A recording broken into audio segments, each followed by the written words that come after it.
E aí, gente, boa noite, tudo bem?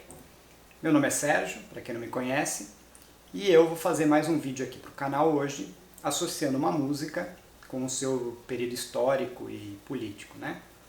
Vou falar novamente da Era Vargas, eu já fiz um vídeo sobre a Era Vargas, que foi mais um panorama geral, né, dos 3 governos dele.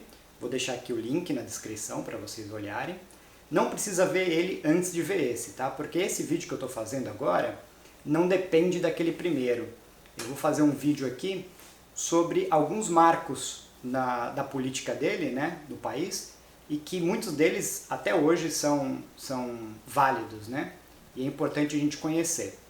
E a música que eu escolhi hoje é a música Conselho de Mulher, do Adoniran Barbosa.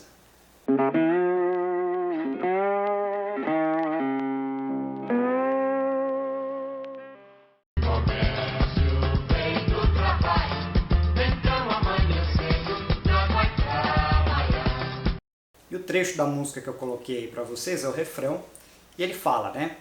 Progresso, progresso. Eu sempre escutei falar, progresso vem do trabalho, então amanhã cedo eu vou trabalhar, né? E nesse refrão já tem 2 características bem marcantes do governo Vargas, que é o progresso e o trabalho, né? Essa música foi composta na década de 50, que foi o último período de Vargas na presidência, né, do Brasil.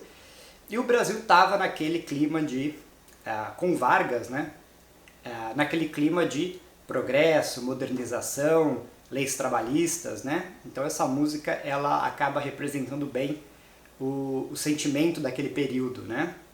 Embora os anos 50, que foi o último governo Vargas, ele já não estava mais no seu auge de popularidade, que nos levam a associar o nome de Vargas ao progresso, à modernização do Estado e às leis trabalhistas principalmente. Então, quando a gente fala no governo Vargas, né, na modernização do governo Vargas, basicamente eu vou falar aqui sobre 3 pilares ali, característicos do governo dele, bem marcantes, que foi o pilar social, o pilar econômico, que aí está meio que associado também ao social, e o de modernização do Estado propriamente dito, da burocracia estatal mesmo, né? Profissionalização do serviço público. Se foi no governo provisório, se foi no governo ditatorial ou se foi no último governo democrático, eu não vou entrar, né, nessas datas, mas o importante é saber que foi do período Vargas, né? E para a gente começar a falar, a primeira modernização aí, eu acho que a gente pode colocar no pilar social, né, é o voto, né? Até o Vargas, as mulheres não podiam votar no país, né? E nem se candidatar, obviamente, também a cargos eletivos. Então, a mulher, até o período Vargas, até o governo Vargas, ela estava excluída do processo democrático do país, e foi no governo Vargas que que as mulheres tiveram o direito de votarem e serem votadas também. Então isso daí já é uma primeira característica aí bem marcante do governo Vargas, porque num país conservador como é o Brasil, né, ainda mais há tantas décadas atrás, conseguir o voto feminino não é pouca coisa, né? O IBGE, que é o Instituto Brasileiro de Geografia e Estatística, que é um instituto criado para avaliar a população brasileira, né, o desenvolvimento das regiões do país, natalidade, mundo do trabalho, enfim, né? Ele mede o desenvolvimento da população brasileira de várias formas e com várias métricas aí, né? Quem criou o Instituto Brasileiro de Geografia e Estatística foi o Getúlio Vargas, né? Nessa ideia de modernizar o Estado. Então, era necessário, de fato, um instituto que concentrasse ali pesquisas, né, com relação à população brasileira. Porque quando você tem os dados da população brasileira disponíveis, né, dados confiáveis, você consegue planejar políticas públicas de maneira mais eficiente, né? Porque você sabe exatamente quais as regiões e quais os problemas, né, que o governo tem que enfrentar, seja eles estadual, municipal ou federal. Então o Instituto Brasileiro de Geografia e Estatística foi criado no governo Vargas com essa ideia de mensurar a população brasileira de uma forma profissional para direcionar melhor as políticas públicas do país, né? E uma mudança muito significativa no país começou no governo Vargas foi a industrialização do país. Começamos a passar de um país que apenas exportava produto agrícola, principalmente o café, para um país que começou a ter indústrias nacionais fortes, né? E essa transição foi feita pelo Vargas, né, de algumas formas. Primeiro, ele criou bastante empresa estatal forte, né, que deram uma alavancada na indústria nacional. Dentre elas a Petrobras, não preciso nem dizer o quanto o petróleo é importante para qualquer economia, né? E ele criou a Petrobras com um monopólio, né, da extração e do refino do petróleo e deixou a distribuição aí sim para empresas privadas, né? Mas a Petrobras foi criada no governo Vargas. Assim como a Vale do Rio Doce, para extrair minerais, que depois foi privatizada no governo Fernando Henrique, mas a Vale do Rio Doce foi criada também no governo Vargas. Foi criada também a Companhia Siderúrgica Nacional, que eu vou deixar um link aqui no card. Eu falo sobre essa empresa no primeiro vídeo que eu fiz sobre a Era Vargas, né? Que ele conseguiu dinheiro para fazer essa Companhia Siderúrgica Nacional de um empréstimo dos Estados Unidos durante a Segunda Guerra Mundial. Ele fez uma jogada política ali inteligente, que eu conto aí no vídeo do card, e conseguiu um dinheiro, um financiamento para fazer também a Companhia Siderúrgica Nacional, que até hoje é uma empresa importante aí brasileira. Criou também o BNDES, né, o Banco Nacional de Desenvolvimento Econômico e Social, que a ideia dele, também para promover a industrialização do país, ele criou esse banco que financiaria, como faz até hoje, né, ele existe até hoje, financiando empresas com taxas um pouco mais baixas do que a do mercado, então dessa forma estimulando, né, a industrialização do país. E outra mudança profunda foi na organização do trabalho aqui no país, né? Por isso que a letra da música também fala de progresso e amanhã cedo eu vou trabalhar, né? O Brasil estava vivendo uma modernização nas relações de trabalho. Então, assim, só para começar, para ver o tamanho da importância que ele teve para a organização do trabalho no Brasil, a CLT, Consolidação das Leis do Trabalho, surgiu no governo Vargas, né? Até então você não tinha um conjunto de leis que regia o trabalho, então muitas coisas eram acertadas entre o funcionário e o chefe, o dono da empresa, enfim. Então o poder de negociação era muito pequeno, né, para o trabalhador. Então, colocar aqui algumas alterações importantes que a CLT trouxe, que o período Vargas trouxe para o mundo do trabalho, que foi, né, com a CLT veio, primeiro, 8 horas de trabalho, né, regulamentado, porque antes você não tinha uma carga horária regulamentada, então trabalhava ali de acordo com o que era o combinado com a empresa ou com uma pessoa que te contratava, né. Um salário mínimo, engraçado isso também, né, hoje é tão comum pra gente saber valor de salário mínimo, falar sobre o salário mínimo, mas até o governo Vargas também não tinha um salário mínimo, era o valor combinado também entre o empregador e o empregado. Então complicava também, né, a vida do trabalhador quando ele tinha que negociar salário, porque não tinha nenhum mínimo para ele se basear, né? Ele regulamentou os sindicatos. Então os sindicatos até hoje são as organizações mais fortes para você negociar salário e benefícios, né, de cada setor. Porque se você vai, pessoa física, negociar com um dono de uma empresa, é mais difícil você conseguir avançar aí nos seus interesses do que se vai uma organização mesmo, né?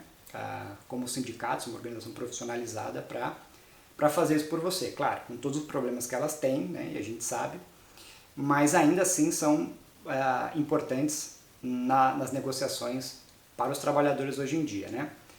Na reforma trabalhista que teve no governo Temer, os sindicatos perderam muito a força, né? Foi alterado bastante a CLT, em vários pontos, né?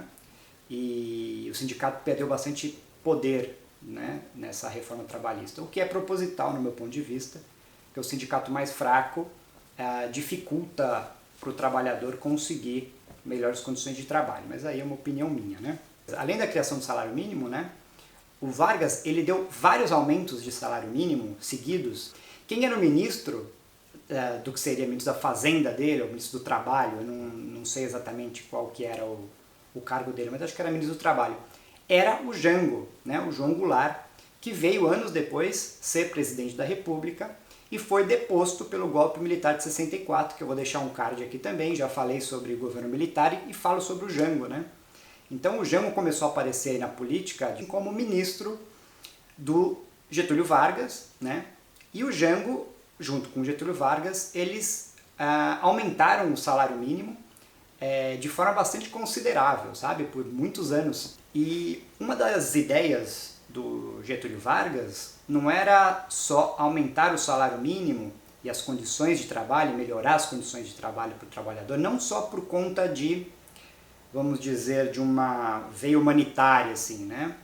Ele tinha uma identificação, sim, com os trabalhadores, isso é bastante notável aí na história dele, mas a ideia dele também, além de fornecer melhores condições de vida para as pessoas, era fortalecer o mercado consumidor interno. O Brasil era muito dependente de vender seus produtos, né?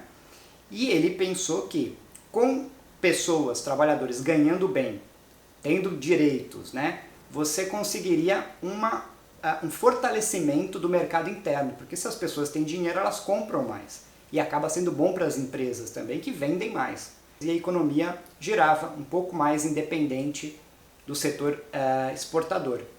E outra novidade referente ao trabalho, né, a organização do trabalho durante o governo Vargas, foi a instituição da Justiça do Trabalho, né? Até então não tinha Justiça do Trabalho.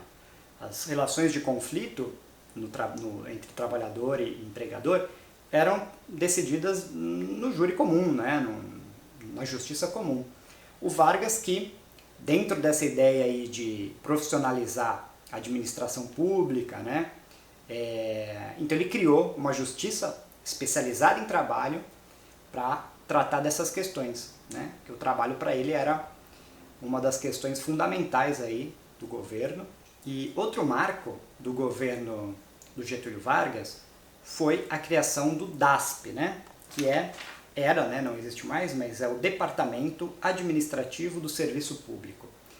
Foi criado com a Constituição de 1937. Então esse departamento ele foi criado justamente com o intuito de modernizar a administração pública brasileira, né, de racionalizar a administração pública brasileira.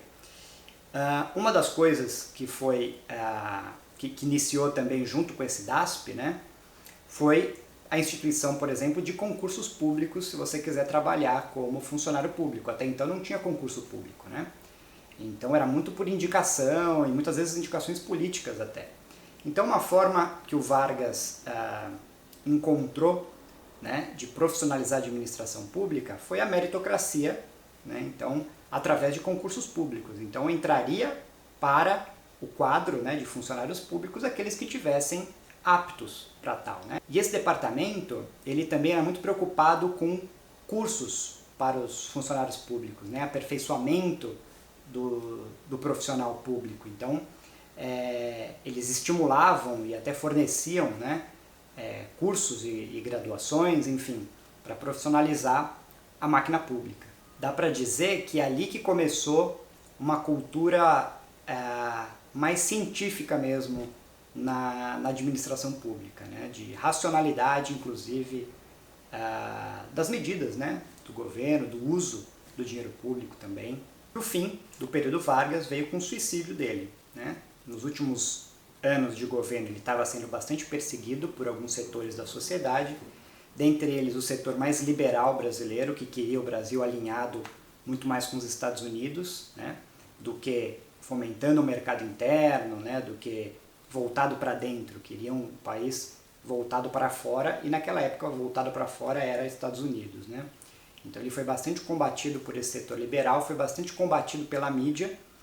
Aí, não vou dizer que foi justo ou não esse combate, né, da mídia ao Getúlio, mas talvez seja um pouco do resquício do governo ditatorial dele, que ele censurou bastante os meios de comunicação, né? Então talvez no governo último dele, né, que foi um governo de fato democrático, talvez aí os jornais, as revistas, enfim, a mídia da época realmente perseguiu ele, né? E tem uma pessoa em específico, que foi o Carlos Lacerda, que era um jornalista, que foi, digamos, o principal inimigo político do Vargas, né? E esse setor liberal e essa mídia que já historicamente não gostava muito de Getúlio Vargas, eles tentaram acabar com a reputação do Getúlio Vargas, né? Dizendo que tinha corrupção no governo dele, que ele era corrupto, embora nunca conseguiram provar absolutamente nada em termos de corrupção, né?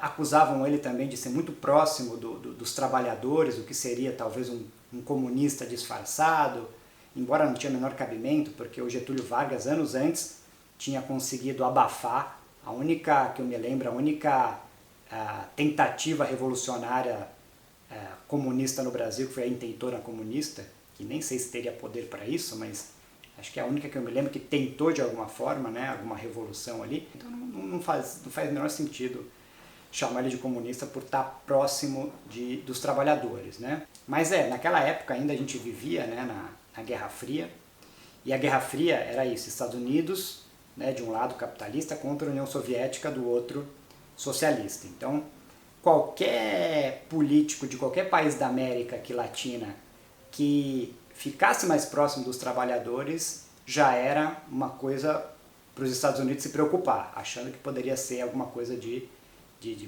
poderia levar a uma tentativa de golpe, enfim. Então, essas questões eram muito sensíveis, né? Quando o político era muito perto, muito próximo da classe trabalhadora, ele já era meio que taxado de talvez perigoso, né? Não que hoje seja muito diferente, hoje isso ainda continua de certa forma, em vários lugares e aqui no país, mas assim, o que se tem de concreto naquela época é que o Getúlio Vargas ele abafou a única tentativa de fato revolucionária comunista que o Brasil já teve.